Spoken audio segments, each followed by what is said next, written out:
నమస్కారం. మీ కదంబమాలిక ఛానల్కి స్వాగతం. ప్లీజ్ అండి మా ఛానల్ని సబ్స్క్రైబ్ చేసుకొని లైక్ చేసి షేర్ చేయండి.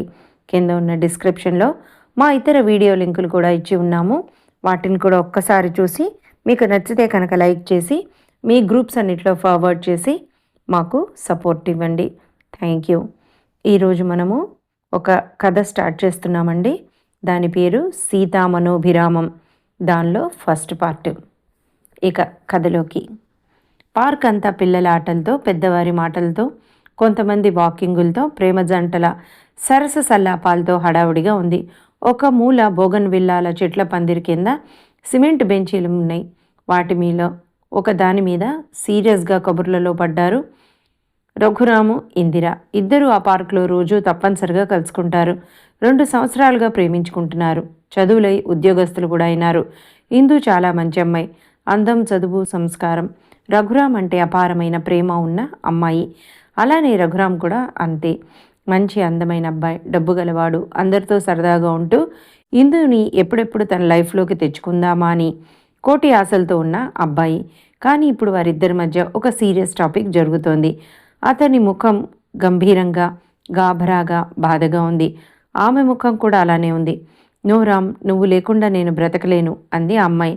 నేను మాత్రం బ్రతకగలనా అన్నాడతను. కానీ ఈ పెళ్ళేంటో, ఈ డీల్ ఏంటో నాకు అసలు ఏం అర్థమవట్లేదు. మా పరువు బజార్లోకి వస్తోంది. ఏం చేయాలో ఎలానో నా బుర్ర పిచ్చెక్కిపోతోంది. నేను నీకు ఒక మాట చెప్తాను, వింటావా ఇందు అన్నాడు. చెప్పురామ్, ఈ ఇందు నీకోసం ఏమైనా చేస్తుంది, ప్రాణమైనా ఇస్తుంది అంది ఆ అమ్మాయి. అయితేరా, మనిద్దరం వెళ్ళి రిజిస్టర్డ్ మ్యారేజ్ చేసుకుందాం. ఇవన్నీ మనకొద్దు, దూరంగా వెళ్ళి కొత్త లైఫ్ స్టార్ట్ చేద్దాం. దా ఇందు, కట్టుబట్టలతో వెళ్ళిపోదాం రా అన్నాడు. Ram, please relax. చూడు, ఈ జీవితంలో ఎందరు వచ్చినా మన ఇద్దరిని ఎవరూ విడతీయలేరు. మనం అలా వెళ్ళిపోతే మీ నాన్నగారేమవుతారు? ఒకవేళ ఆయన ఏ ఆత్మహత్యన్న చేసుకుంటే? ప్లీజ్ కూల్గా ఆలోచించు రామ్, ఈ డీల్ కొప్పుకో. ఇందు, నీతో కాక నేను లైఫ్లో నీ స్పర్శ కాక ఇంకో మనిషిని కూడా నేను లైఫ్లో ఊహించుకోలేదు తెలుసా అన్నాడు. ఇందు రామ్ దగ్గరికి జరిగి అతని చేయి తన చేతిలోకి తీసుకుంది. రామ్, మనమిద్దరం ఏంటో మనకి తెలుసు. మన ప్రేమ మారదని తెలుసు. ఎవరు వచ్చినా అది చెక్కు చెదరదని తెలుసు. మనని, మన ప్రేమని ఎవరూ విడదీయలేరు. సరేనా అంది. ఒకవేళ నో నో ప్లీజ్, ఇంకా మాట్లాడకు. నేను చెప్పినట్లు చేయి రామ్ అంది. అతను ఇంకా ఏం మాట్లాడలేక ఒక నిట్టూర్పు విడిచి సరే అని తల ఊపాడు. ఆయన అతన్ని మామూలు ధోరణిలోకి తీసుకొద్దామని చెప్పి, నీ కాబోయే భార్య ఎంత అందమైనదైనా ఆమెను దూరంగా ఉంచగలవారా అంది సరదాగా నవ్వుతూ. అప్పుడే అనుమానమా అన్నాడు రామ్ కూడా సరదాగా. ఏమో రామ్, నీకు ఇన్ని విషయాలు చెప్తున్నాను కానీ నాకు భయంగానే ఉంది. ఇందు నుదుటి మీద ముద్దు పెట్టి, నాకు ఈ ప్రపంచంలో నీ తర్వాతే అందరూ. ప్రామిస్. ఎందుకో తెలుసా, రేపు మా కుటుంబం బజార్న పడకూడదు అంటే, పడకుండా ఉంది అంటే, ఆ ఇంట్లో అందరూ భోజనం చేస్తారు అంటే నువ్వే కారణం. నిన్ను విమర్శించే హక్కు ఎవరికీ లేదిందు. అలా విమర్శించే వారికి ఈ రామ్ ఉండడు అన్నాడు. Thank you Ram, thank you very much అంది అతన్ని ఆరాధనగా చూస్తూ. అలా ఇద్దరు కాసేపు కూర్చొని మాట్లాడుకొని ఎవరిళ్ళకి వాళ్ళు వెళ్ళిపోయారు. రామ్ ఇంటికి వచ్చాడు. ఇంట్లో అందరూ ఆనందంగా ఉన్నారు. వెళ్ళగానే తల్లి ఎదురొచ్చింది.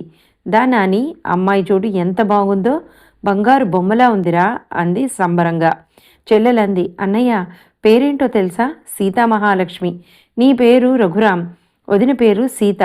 ఎంత బాగా కలిసాయో చూడు పేర్లు అంది సంతోషంగా. తండ్రి, తమ్ముడు తన్నే చూస్తున్నారు. వీళ్ళందరూ ఎంత ఆనందంగా ఉన్నారు. కానీ నా మనసులోని అగ్నిగోళం వీళ్ళకెలా తెలుస్తుంది? నా ఇందు పడే బాధ వీళ్ళు ఊహించగలరా? లేదు అని నవ్వి తన గదిలోకి వెళ్ళిపోయాడు. తల్లి, తండ్రి ఇద్దరూ అతన్ని ఫాలో అయ్యారు. టైర్డ్గా ఉన్న కొడుకుని చూసి కాఫీ తీసుకొచ్చి ఇచ్చింది తల్లి. ఆ సంబంధం మీకు నచ్చిందని, కానీ నా మనసులో ఇందు ఉంది, ఆ విషయం మీ అందరికీ తెలుసు. ఇప్పుడు ఎలాంటి పరిస్థితులు వచ్చాయో చూడండి డాడ్ అన్నాడు బాధగా రామ్. రామ్, నీ బాధ మాకు తెలుసు. తండ్రి మాట విని, తండ్రి బాధని అర్థం చేసుకుని నాకు సహకరిస్తున్న నీకు నేనేం చేయగలను అని అతను 2 చేతులు జోడించబోయాడు కొడుక్కి. డాడ్ అంటూ రామ్ వెంటనే లేచి అతని చేతులు పట్టుకున్నాడు. అవును రామ్, నువ్వు కాదంటే నేనేమయ్యేవాణ్ణి? నిజం చెప్పనా, నువ్వు కాదంటే నేను మీ అమ్మ ఈ లోకంలోనే ఉండేవాళ్ళం కాదు. డాడ్ ప్లీజ్ డాడ్ అన్నాడు రామ్ బాధగా. అవును రామ్, మనిషి ఎంత మేధావి అయినా ఏదో ఒక తప్పు చేస్తాడు. నేను కూడా అలాగే చేశాను. పెరుగుతాయి బిడ్డలకి ఇంకొంచెం ఆశ, ఇంకొంచెం ఏదైనా కూడబెట్టచ్చు అన్న ఆశతో షేర్స్ కొన్నాను. కానీ అత్యాశతో మాత్రం కాదు రామ్. కానీ మనం అంత పెద్ద ఉన్నవాళ్ళము కాదు, అలా అని లేని వాళ్ళము కాదు. మన వరకు మనం చాలా జాగ్రత్తగా బ్రతికాము ఇప్పటి వరకు. నేను పరువు మర్యాదలకి చాలా మాట అది పట్టింపు ఉన్నవాణ్ణి. పరువు మర్యాదలు పోతే నేను బ్రతకలేను. కానీ మనం ఎప్పుడు ఏ తప్పు చేయలేదు రామ్. చేయకుండానే ఇన్ని రోజులు మిమ్మల్ని అందరినీ ఏ లోటు రాకుండా పెంచాను. నిజంగా వయసొచ్చిన కొడుకు మనసు బాధ కలిగించి నేను బావుకునేదేమిటి చెప్పు అన్నాడాయన బాధగా. డాడ్, దీనిలో మీ తప్పేం లేదు, అంతా నా దురదృష్టం. కానీ ఇందుని మర్చిపోమని, ఇందుతో స్నేహం వద్దని మాత్రం మీరెవ్వరూ చెప్పొద్దు. ఎందుకంటే కానీ అంది తల్లి మాట కడ్డొస్తూ. అమ్మ ప్లీజ్, నాకు తెలుసు హఠాత్తుగా పెళ్లి చేసుకుని కాపురం అంటే నా మనసు ఎలా ఉంటుందో ఒక్కసారి ఆలోచించండి. నేను ఇందుని నింపుకున్న ఈ మనసులో వెంటనే ఇంకో అమ్మాయికి చోటిచ్చి తనని ప్రేమించాలంటే నేనెంత సంఘర్షణ పడాలో మీరు ఆలోచించగలరా అన్నాడు రామ్. వాళ్ళు మౌనంగా తలూపారు. కానీ రామ్, నువ్వు వచ్చే సీతని మాత్రం అజాగ్రత్తగా ఎప్పుడు చూడొద్దు. చాలా జాగ్రత్తగా చూసుకో. వాళ్ళ నాన్న నా చిన్ననాటి స్నేహితుడు. మాట మాత్రం చేత తన ఆస్తి, తన ప్రాణానికి ప్రాణమైన తన ఒక్కగానొక్క కూతురు సీతని నీ పరం చేయటానికి సంతోషంగా ఒప్పుకున్నాడు. నీ ఫోటో చూడమంటే ఏమన్నాడో తెలుసా రామ్? ఒరేయ్, నీకు రోహిణికి పుట్టిన బిడ్డని, నీ పెంపకంలో పెరిగిన పిల్లాన్ని నేను ఎలా ఉంటాడో నేను ఊహించగలను. వాడిని చూసి ఎంచి వాడిని వంకలు పెట్టి వాడికి ఇవి అవి అని చూసి నేను చేసుకోక్కర్లేదురా. నా కూతురు కూడా చూడక్కర్లేదు అన్నాడు. నాకు ఇంకా నోట మాట రాలేదు రామ్. నేను ఇక్కడే నా అల్లుడిని చూస్తాను. వాడిని ఎప్పుడో చిన్నప్పుడు చూశాను, పెద్దయ్యాక చూడలేదు. కానీ మీరందరూ పెళ్ళికి బయలుదేరండి. ఈ మంటపంలోనే నా అల్లుడిని నేను చూస్తానని చెప్పాడు. అప్పటిదాకా నేను తప్పు చేస్తున్నానన్న భావం ఆ మాటకి నాకు మటుమాయమైపోయింది రామ్. నేను వద్దన్నా సరే తన కూతుర్ని పిలిపించి చూపించాడు. సీత పేరుకు తగ్గట్టే సీతామహాలక్ష్మిలా ఉంది. నాకు ఆ పరమపావని సీతామాతే కళ్ళ ముందర కనబడింది. ఒడ్డు పొడుగు, అందం, చదువు వాటన్నిటికీ మించిన వినయ విధేయతలతో ఆ పిల్ల నడిచి వస్తుంటే నా నోట అసలు మాటే రాలేదు. రామ్, ఈ పెళ్లి చేయడం నా తొందరపాటు కాదని నీకు భవిష్యత్తు చెప్తుంది. ఇంకా ఇందు అంటావా? మనకి లైఫ్లో నీ స్నేహితురాలి స్థానం ఆ అమ్మాయికి ఎప్పుడు ఇవ్వు. ఆ హోదా ఆ పిల్లకి ఎప్పుడు ఇవ్వు. నువ్వు సీతకి మాత్రం ఎట్టి పరిస్థితిలోనూ అన్యాయం చేయకు. ప్రేమ మధురం రామ్. ఆ ప్రేమ పెళ్ళి అవ్వాలనే లేదు. స్నేహం అవ్వచ్చు, అంతకు మించిన ఆత్మీయత అవ్వచ్చు. నీకో విషయం చెప్తా. నా కాలేజీ రోజుల్లో నేను సరోజ అనే అమ్మాయిని ప్రేమించాను. మేమిద్దరం ఒకరంటే ఒకరం చాలా ఇష్టపడ్డాం. కానీ నా పెళ్ళి మీ అమ్మ రోహిణితో అయింది. మొదట నేను చాలా బాధపడ్డాను. కానీ రోహిణికి అన్యాయం నేను చేయలేదు. రామ్ ఆశ్చర్యంగా కొత్త విషయం వింటున్నాడు. అవును రామ్, రోజా నన్ను పట్టుకుని ఏడ్చింది, చచ్చిపోతానంది. నేనేం చేయాలో ఏమని చెప్పాలో కూడా తెలియని పరిస్థితిలో ఉన్నాను. అప్పుడు పరాత్పరం అంటే సీత తండ్రి నా దగ్గరికి వచ్చాడు ఒకరోజు. ఏంట్రా అలా ఆలోచిస్తున్నావు అన్నాడు. విషయం అంతా చెప్పాను. ఏంట్రా ఇంత చిన్న విషయానికి అంత ఆలోచన అన్నాడు. నేను నివ్వెరపోయాను. ఇది చిన్న విషయమా అన్నాను. తర్వాత తనే ఆ ప్రాబ్లంని సాల్వ్ చేశాడు. ఒక్క విషయం రామ్, నేను ఏదీ మీ అమ్మ దగ్గర దాచలేదు. ఎందుకో తెలుసా? నన్ను నమ్మి తన వారందరినీ వదులుకొని వచ్చింది రోహిణి. తనని చిన్నచూపు చూడడం, బాధించటం నేనేనాడు చేయలేదు. తనకి నా భార్య స్థానం సగౌరవంగా ఇచ్చాను. 3 బిడ్డల తల్లి అయింది రోహిణి. ఈ రోజుకి నేను చేసే తప్పు ఒప్పు, నా ఆలోచన, నా భావాలు, మంచి చెడు అన్నీ రోహిణితో పంచుకుంటాను. రోహిణి నన్ను మనస్ఫూర్తిగా అంటే తనకంట నన్నే ఎక్కువగా నమ్మింది. ఎందుకో తెలుసా? నా స్వచ్ఛత, నా ప్రేమ, నా నిజాయితీ. ఈనాటికి మీ అమ్మ నన్ను అనుమానించదు. ఒకవేళ నేను వేరే అమ్మాయితో ఉన్నానోయ్ అని సరదాగా చెప్తే ఎలా ఉంది ఫిగర్ అని నన్నే ఆట పట్టిస్తుంది. తల్లిని చూశాడు రామ్ ఆశ్చర్యంగా. ఆవిడ నవ్వి తలంచుకుంది. నాకు సరోజకు ఉన్న ప్రేమ మీ అమ్మకి తెలుసు. అది పెళ్లికి ముందర మాట. పెళ్లి తర్వాత మాత్రం ఈ ప్రేమంతా నాదే అంది రోహిణి. నిజంగానే నా పెళ్ళైనాక నా ప్రేమ నా భార్యకి తప్ప అందులో భాగం ఎవ్వరికీ ఇవ్వలేదు రామ్. చివరికి నా శరీరం కూడా అని నొక్కి చెప్పారాయన రామ్ని చూస్తూ. అంత ప్రాణంగా ప్రేమించిన సరోజకి నా మనసులోని భావం చెప్పాను. చెప్పాగా. ఏడ్చింది. చచ్చిపోతానంది. నువ్వు చచ్చిపోతే నేను రోహిణి కూడా చచ్చిపోతామని చెప్పాం. చాలా ఓదార్చాను. నా వలన తన లైఫ్ అన్యాయం కాకూడదని. మేమిద్దరం తన లైఫ్లో సెటిల్ అయ్యే వరకు నేను రోహిణి ఇద్దరము స్నేహితులేమే కానీ భార్యాభర్తలం కాదని అన్నాను. దీనికి రోహిణి నాకు పూర్తి సహకారం అందించింది. తన తల్లిదండ్రులు ఇలాంటి అబ్బాయి మనకొద్దు, ఈ పెళ్లి క్యాన్సిల్ చేసుకుందాం, వదిలి వచ్చేసే రోహిణి అని అన్నారు. అప్పటికి మా పెళ్ళయ్యి 3 నెలలైంది. మీ తాతగారు చాలా పెద్ద గొడవ చేశారు. అప్పుడు నేనేం మాట్లాడలేదు. మీ అమ్మని మాత్రం చూశాను. తను నా వైపు చూసింది. నా కళ్ళల్లోని భావం, బాధ, ప్రేమ అన్నీ తనకు కనిపించాయి. తల్లిదండ్రులు ఒకవైపు, నేను ఒకవైపు. రామ్మ అని అరిచారు తండ్రి. తండ్రి వైపు ఒక్క అడుగు వేసిన రోహిణి ఏమందో తెలుసా? నాన్న, నీకు నా మీద ప్రేమ ఉంది. నీ ప్రేమ నీ చేత అలా మాట్లాడిస్తోంది. కానీ నా భర్తకి ప్రాణం ఎక్కడుందో తెలుసా అంది. అందరూ ఆశ్చర్యంగా రోహిణిని చూశారు. నాలో ఉంది నాన్న. రోహిణి అన్నారాయన పెద్దగా. అవును నాన్న, నేను ఈ ఇంట్లోంచి కాలు బయట పెట్టిన క్షణం ఆయన ప్రాణం ఉండదు అంది. రోహిణి పిచ్చి పట్టిందా అన్నారు. నా ముఖం 1000 కాంతులతో వెలిగిపోయింది. నా బలం, ప్రేమ సర్వం మీ అమ్మే అయింది. తను నన్ను అర్థం చేసుకున్నట్లుగా నా తల్లిదండ్రులు ప్రేమించిన సరోజ కూడా అర్థం చేసుకోలేదు. నమ్మకం ముఖ్యం రామ్. ఇదంతా నీకెందుకు చెప్తున్నానో తెలుసా?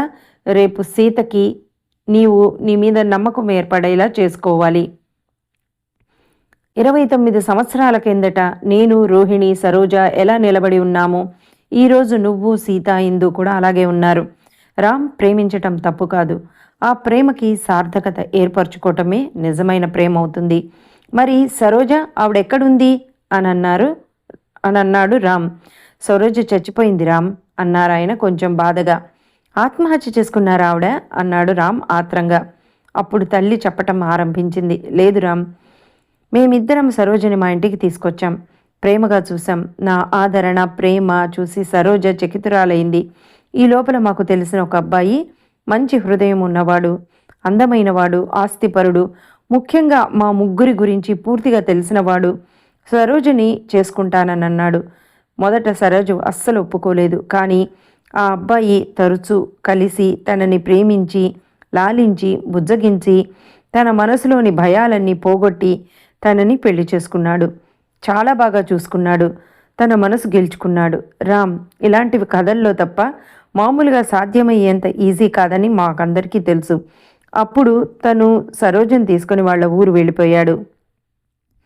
నేను, మీ నాన్నగారు ఇద్దరం దగ్గరుండి పెళ్లి చేశాము. ఆ తర్వాత మేము ఏ సంకోచాలు, ఏ భయాలు లేకుండా, ఏ బాధలు లేకుండా ఒకళ్ళంటే ఒకళ్ళకి అపరిమితమైన ప్రేమతో మా జీవితాన్ని మొదలుపెట్టాం. మా ఇద్దరికి ఏ అరమరికలు లేవు. బంగారం లాంటి సంతానం కలిగారు. ఇంతకీ ఆవిడ పెళ్లి చేసుకుంది ఎవరు అన్నాడు రామ్ కుతూహలంగా. ఎవరో కాదు, పరాత్పరం అన్నారు తండ్రి. నివ్వరపోయాడు రామ్. అవును రామ్, ఆయన నవ్వి పరాత్పరం పెళ్లి చేసుకున్నాడు. నాకంటే సరోజని చాలా ప్రేమగా, అపురూపంగా చూసుకున్నాడు. ఒక 4 నెలలకి నేను, మీ అమ్మ సరోజని చూసి వద్దామని పరాత్పరం వాళ్ళ ఊరు వెళ్ళాం. అక్కడికి వెళ్ళేసరికి అక్కడ సీన్ చూసి మా ఒళ్ళు పులకరించిపోయింది. వాళ్ళిద్దరూ ఆనంద పారవస్యంలో మునిగి తేలుతున్నారు. ఉయ్యాలలో కూర్చొని ఊగుతోంది సరోజ. సరోజకి అన్నం కలిపి తినిపిస్తున్నాడు పరాత్పరం. సరోజ చేతులు రెండిటికి గోరింటాకు పెట్టుకుని ఉంది. వాళ్ళిద్దరి అన్యోన్యత చూసి నేను, రోహిణి ఆశ్చర్యపోయాం, ముచ్చటపడ్డాం. అబ్బా, ఇంకా చాలండి, ఇలా కూర్చొని తింటే, మీరు అలా పెడుతూ ఉంటే నేను లావైపోతాను అంది సరోజ. సరోజ, నువ్వు లావైనా బరువెక్కినా భరించేది నేను. సో నో ప్రాబ్లం, తిను అన్నాడు పరాత్పరం.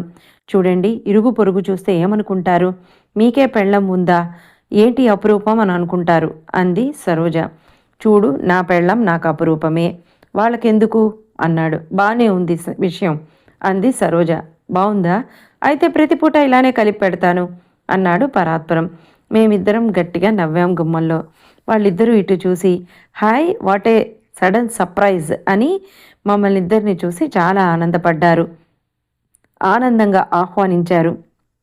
సరోజ వెంటనే లోపలికి పరిగెత్తుకెళ్ళి చేతులు కడుక్కొని వచ్చింది.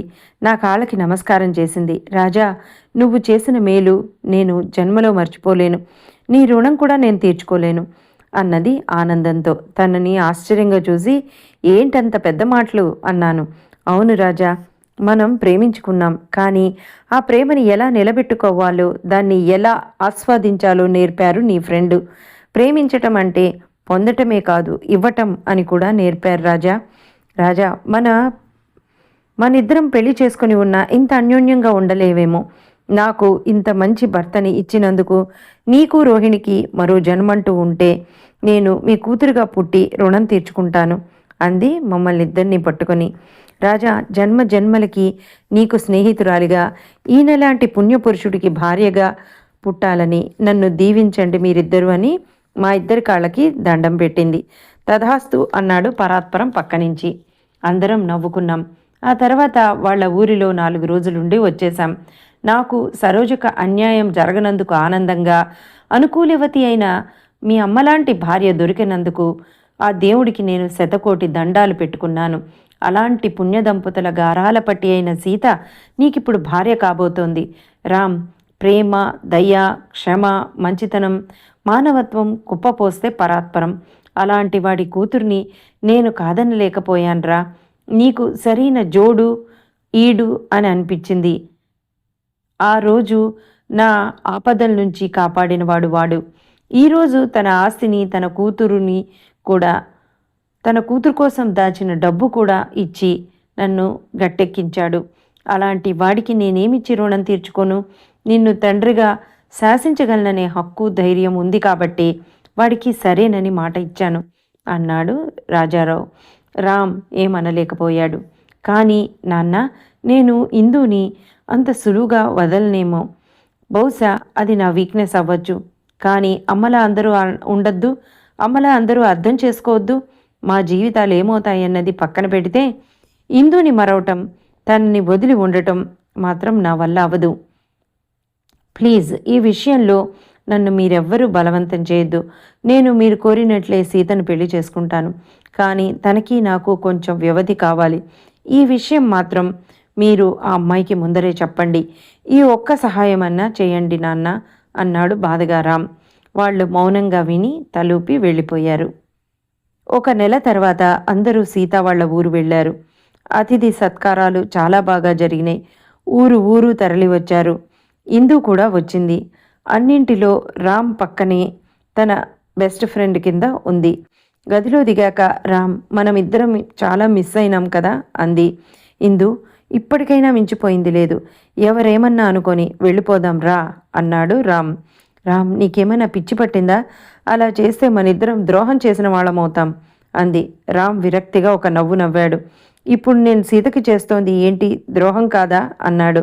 రామ్ ప్లీజ్ అని అతన్ని దగ్గరికి తీసుకుంది.